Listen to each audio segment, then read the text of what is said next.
Hello, good morning. Jose Kachippally official ചാനലിലേക്ക് സ്വാഗതം. Marketing രംഗത്ത് പ്രവർത്തിക്കുന്ന എല്ലാവരുടെയും ഒരു വലിയ പ്രശ്നമാണ് നോ കേൾക്കുക എന്ന്.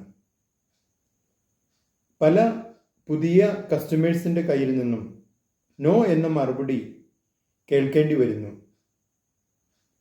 നോ കേൾക്കുമ്പോഴേക്കും സെയിൽസ്മാൻ തളർന്നു പോകുന്നു. പിന്നീട് ജോലി ചെയ്യാനുള്ള എല്ലാ ഉത്സാഹവും നശിക്കുന്നു.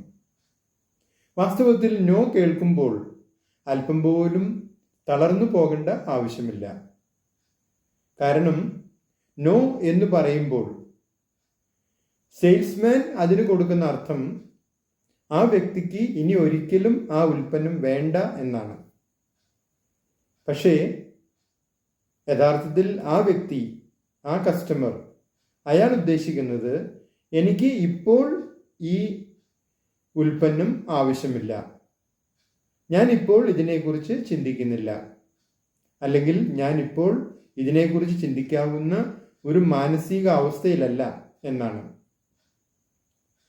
അതുകൊണ്ട് നോ പറയുന്ന കസ്റ്റമേഴ്സിനെയും ഒരു നിശ്ചിത ഇടവേളകളിൽ വീണ്ടും വീണ്ടും കണ്ടുകൊണ്ടിരിക്കാം. കാലക്രമത്തിൽ അവരുടെ നോ യെസ് ആയിട്ട് മാറിയെന്ന് വരും. നിങ്ങളുടെ അഭിപ്രായങ്ങളും നിർദ്ദേശങ്ങളും അറിയിക്കുക. നിങ്ങൾ ഈ ചാനൽ ഇഷ്ടപ്പെടുന്നുണ്ടെങ്കിൽ ലൈക്ക് ചെയ്യുക, സബ്സ്ക്രൈബ് ചെയ്യുക, എല്ലാവർക്കും ഷെയർ ചെയ്യുക.